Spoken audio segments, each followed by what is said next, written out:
Coucou les loulous, aujourd'hui je vais vous expliquer la règle des signes successifs. Donc déjà j'entends votre première question, qu'est-ce que ça veut dire successif? Eh bien successif veut dire qui se suivent. Donc voici maintenant quatre calculs que nous allons effectuer ensemble. La première chose qu'on peut dire déjà c'est pourquoi peut-on avoir deux signes successifs? Eh bien parce qu'ils n'ont pas la même signification. Le premier signe, donc, quand on a un moins, ça veut dire que c'est une soustraction, c'est le signe de l'opération. Quand on a un plus, ça veut dire qu'on a une addition. Le deuxième signe, c'est le signe du nombre.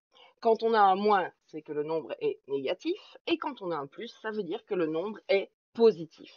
Alors, pour ne pas les confondre et faire une longue barre et confondre et ne pas arriver à savoir s'il y a un moins, deux moins, trois moins, etc., il faut toujours mettre des parenthèses. Donc ces parenthèses servent justement à séparer les signes successifs qu'on peut avoir dans un calcul.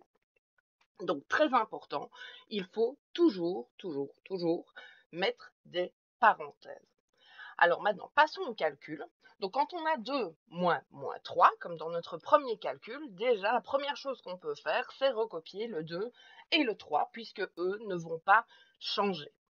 Ensuite, on a 2 moins. Alors, comme vous pouvez le voir sur le dessin et comme vous le savez certainement, un plus est composé de deux barres, une horizontale et l'autre verticale, tandis que le moins n'est composé que d'une seule barre, une horizontale.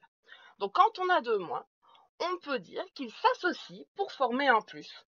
Donc, quand on a moins et moins, ça fait plus. Donc, quand on a 2 moins 3, ça fait 2 plus 3, ce qui est donc égal à 5. Dans notre deuxième exemple, nous avons 5 plus moins 7. Donc là, nous avons un symbole plus, puisque c'est une addition, et on va additionner un nombre négatif, c'est pour ça qu'on a le moins du moins 7.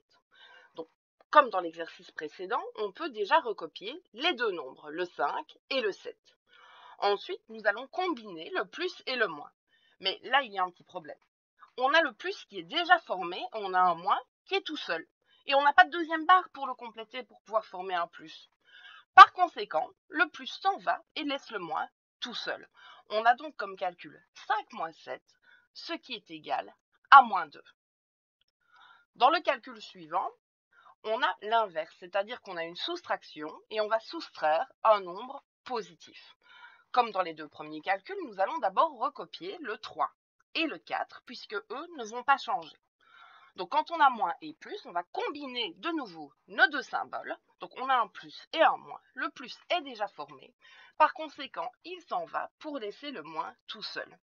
Donc 3 moins plus 4, c'est comme si on écrivait 3 moins 4, ce qui est égal à moins 1. Dans notre dernier calcul, nous avons 7 plus 1.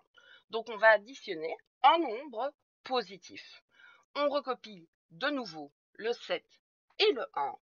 Et les deux plus, nous allons les combiner. Donc là, c'est assez évident que comme on a deux plus, ça fait plus. Il n'y a aucun piège. Donc on a 7 plus 1, ce qui est égal, j'espère que vous le savez, à 8. Alors, pour ceux qui ont plus facile, voici un petit résumé de ce qu'on vient de faire. On peut aussi dire que quand on a deux fois le même symbole, donc quand on a un moins et un moins, ou un plus et un plus, eh bien dans ces cas-là, ça fera toujours positif, donc un plus. Et quand on a deux signes différents, un plus et un moins, ou un moins et un plus, ça fera toujours un moins. Donc j'espère que cette fois-ci, vous avez compris. N'hésitez pas à regarder cette vidéo plusieurs fois pour pouvoir faire vos exercices. Eh bien, à tout à l'heure.